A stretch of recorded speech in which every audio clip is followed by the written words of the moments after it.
अस्सलाम वालेकुम नाजरीन, काविशी जमील न्यूज़ में आपका खैर मकदम है। अकोला ज़िला में निंभोरा से वल्लभ नगर रोड पर लोकमत पत्रकार पर हुआ जानलेवा हमला। गैर कानूनी रेत निकालने वालों के खिलाफ शाये की थी खबर। रेत माफियाओं ने पाइप और लाठियों से किया हमला। अकोला से नासिर शेख की रिपोर्ट।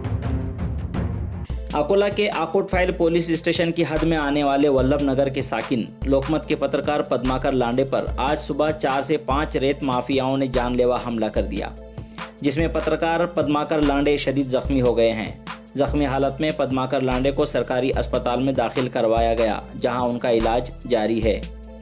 इस हमले में पत्रकार लांडे का एक पैर फ्रैक्चर हो गया और सर में शदीद चोट आई है।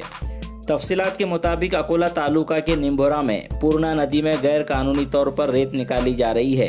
इस तरह की खबर पत्रकार पद्माकर लांडे ने गुज़िश्ता दिनों लोकमत में खबर शाये करवाई थी। इसी बात का गुस्सा दिमाग में बिठाकर रेत माफियाओं ने आज सुबह पत्रकार पर हमला कर दिया, जिसमें पत्रकार पद्माकर लांडे का एक पैर फ्रैक्चर और सर में शदीद चोट आ गई। हमले के बाद हमलावर वहां से फरार हो गए। फिलहाल पत्रकार पद्माकर लांडे सरकारी अस्पताल में ज़ेरे इलाज है। इस मामले में पुलिस तहकीकात कर रही है।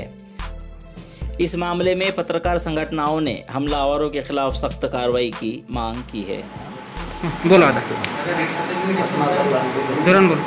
पद्माकर लांडे लोकमत प्रतिनिधी वल्लभनगर। मी आज सकाळी पेपर वाटायला निघालो.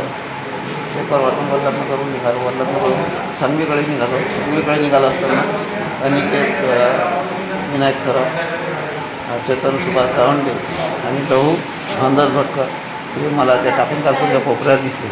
पण मला नियमांची काही नसल्यामुळे मी पुढे गेलो ते दोन अज्ञात इसम ते रोडवर उभे होते. मला काही असं वाटलं नाही. नंतर मी गेलो सांगवी बाजारले. पेपर वाटले तिकडून निघालो.